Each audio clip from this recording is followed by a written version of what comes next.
If you're thinking of starting to make money online or grow a business, then you need to watch this video. In 2012, I also had a dream of being an entrepreneur, and I was hyped and optimistic about it and decided to go on the journey. I was optimistic to take this journey and build a big business and even maybe attain the Forbes list.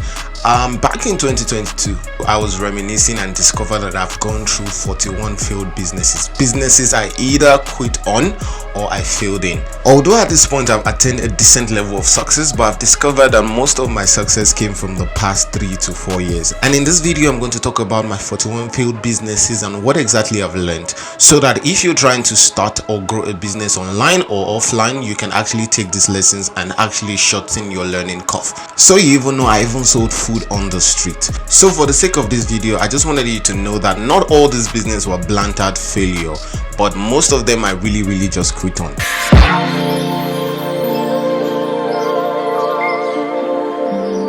Dreams cannot replace action. Now, in my early years of business, I've always been the kind of person to dream big. I've always seen the stars, the moon, and seen how big I can go in any business. And that has always been one of the biggest hindrances I had in most businesses. Because if you're a dreamer, even if dreaming to an extent is good, but most times it's always overrated compared to the action. So dreams can never replace action.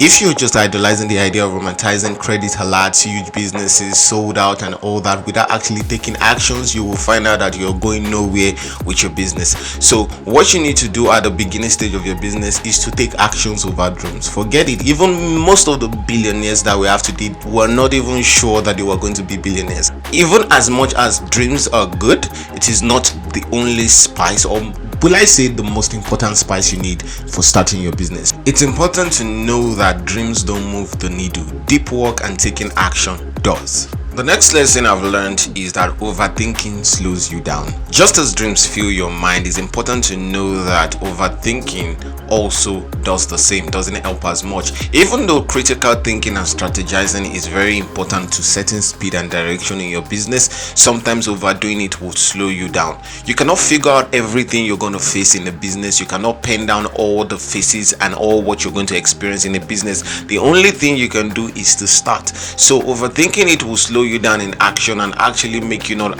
attain the necessary experiences you need. So rather than overthinking, over strategizing, over planning your business, just do it, so that at the end of the day your experiences or your lesson will come from your experiences and mistakes. Lesson number 3 I've learned is that even the biggest businesses will start small. At the early stage of my life, I was stigmatized with the idea that I was going to blow rather than grow. And a lot of Nigerians will relate to this because of the fact that we always use that term blow in a sense whereby your appearance or your result or your success will come all of a sudden. Success isn't sudden, and it takes a lot of discipline and consistency. While result can appear to be sudden, the work behind the result is usually often progressive. So delete the idea that you're going to eat one big thing and you're going to just skyrocket, and enjoy the process of genuine growth and progress. Even the biggest businesses and the billionaire businesses will always start from making their first 1K. So at the end of the day, enjoy the process. Point number 4 I've learned in doing business is that ego will always be your enemy. While a lot of times you might feel like you have everything figured out, it's very important for you to stay humble and actually be ready to learn over the processes at the early stages of your business. When you're quick to have the tag CEO, quick to have the tag $1 billion, and your friends are hailing you, you might actually just end up doing nothing or doing very little. So rather than you moved and pushed by ego of being in business or being an entrepreneur, rather also focus on the work that it takes and just move from there. Point number 5 I've learned from failing in over 41 businesses is fail forward and fail fast.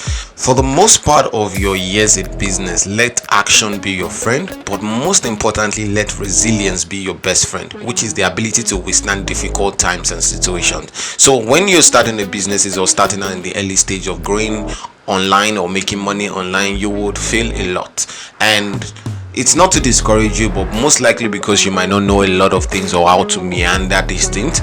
So what you want to do is to always pick yourself back. If you fall down the 7th time, make sure you rise the 8th, because that is the only way your success is guaranteed. I've seen a lot of people face a little difficulty in a business, even in e-commerce. A lot of people face things like Facebook ban and decide not to actually do the business again. At the end of the day, you'll find out that you will never get anywhere if you quit, but you also have a more higher chance and probability if you keep going. Always remember right now that the failure right now is temporary, and you just keep your eyes on the goal. So point number 6 is get a mentor. This was one of the best decisions I took in the early stages of my businesses. So these people might not necessarily be labeled a mentor, or they might not necessarily label you a mentee, but these are people that you know for sure has more experiences in businesses, in what you're trying to do, and people that you also have immediate access to, so that at the end of the day you're able to get direction where needed. I'm Dynamo, and I want to see you win in 2023, and I'm signing out.